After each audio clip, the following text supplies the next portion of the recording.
Le ministre des Finances a dans les mains son nouvel outil de relance économique. We are ready to build bigger, we're ready to build faster and better than before.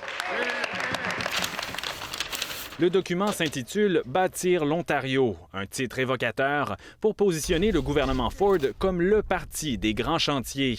Mais en réalité, les nouveaux investissements en infrastructure se limitent à la réfection de ponts et au prolongement du réseau routier. Le gouvernement donne tout de même le feu vert à deux controversés projets d'autoroute. L'autoroute 413 dans la grande région de Toronto et la voie de contournement de Bradford, des chantiers dont la facture demeure pour l'instant inconnue. Je pense qu'il décide qu'en fin de compte, il peut aller chercher le vote dont il a besoin en construisant ces autoroutes, mais je pense que c'est aussi sa vision de l'Ontario. Une bonne vie, c'est une vie là où on peut vivre dans les banlieues. Côté finances, l'Ontario demeure dans le rouge. Le déficit prévu pour 2021-2022 a fondu de près de 12 milliards depuis mars en raison de revenus plus élevés que prévu. Le gouvernement le chiffre maintenant à 21 milliards 500 millions de dollars et n'envisage toujours pas de retour à l'équilibre.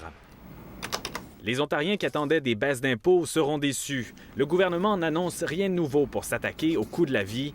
Exception faite, l'augmentation du salaire minimum annoncée plus tôt cette semaine.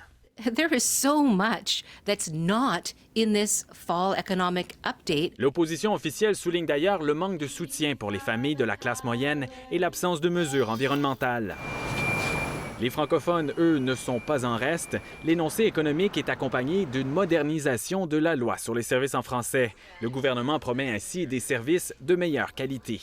Les Ontariens qui attendaient un énoncé économique ambitieux resteront sur leur faim. La majorité des mesures contenues dans ce mini-budget étaient déjà connues.